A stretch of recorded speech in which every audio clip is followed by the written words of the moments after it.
অনুপ্রেরণার আরেক নাম খরচপ লেওরার ভাই।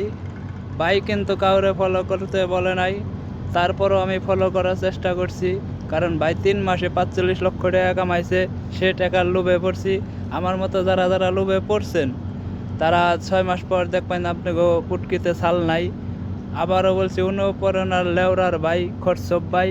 ভাই কিন্তু কাউরে ফলো বলতে বলে নাই। অনুপ্রেরণার আরেক নাম হলো মানিক ভাই। মানিক ভাই কিন্তু এখন বর্তমানে খরচপ মিয়া বা খরচপ বাইকন বা খরচপ লেওরার বাইকন, খরচপ বাইকন, খরচপ বাইকন যাই কন, কিন্তু খরচপের থেকে মানিক মিয়া কম না। বর্তমানে দেখেন কিছুদিন আগে আপনার সফরে আপনার ট্যুরিস্টে গেছিলো শ্রীলঙ্কা, কত 50-60 হাজার টাকা খরচ করে যায়, সে প্রায় 200-250 ভিডিও বানিয়ে নিয়ে পড়ছে।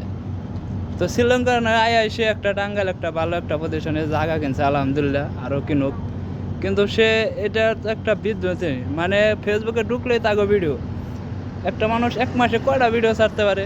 10টা, 15টা, 20টা। এখন আপনি 30 দিনে যদি 300 ভিডিও ছাড়েন, এটা তো মানুষের দেখতেও একটা মানে বিভ্রান্তের মধ্যে পড়ে জায়গা। ফেসবুকে ঢুকলেই মানিক মিয়ার ভিডিও, ফেসবুকে ঢুকলেই ওই অনুপ্রেরণার খরচপ ভাই। কি ভাই আপনারা কি ফেসবুকে আর কিছু দেখাবেন না? আর কি কারো ভিডিও দেখতে মন চায় না? খালি আপনাকে দুজনের ভিডিওই। ইদারিং মালদ্বীপে গেছে মানিক মিয়া, মালদ্বীপে যাই আপনার প্রায় সাকিব আর মানিক মিয়া প্রায় 200-250 ভিডিও বানাইছে। এখানে কোনো কথা? মানে ফেসবুকে ঢুকলেই মানিক মিয়া, ফেসবুকে ঢুকলেই খরচপ বিল্লাল। এখানে কি শুরু করছে সবাই?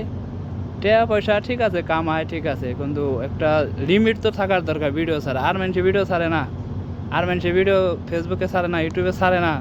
আপনি দেখেন, আপনি বড় বড় ইউটিউবারকে দেখেন, তারা মাসে একটা বা দুইটা ভিডিও ছাড়ে, তার চেয়ে বেশি ভিডিও ছাড়ে না।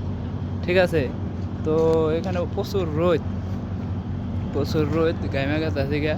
তো আমার কথাগুলো ভালো লাগলে ভিডিওটা দেখেন বা শেয়ার করেন। তো মানিক মিয়ার একটা কথাই রিকোয়েস্ট, যে মানিক মিয়া তুমি ভিডিও কম বানাও, টাকা পয়সা যা কামাইবার কামাইছো কিছু কম বানাও, মাসে 10টা-15টা ভিডিও বানাও।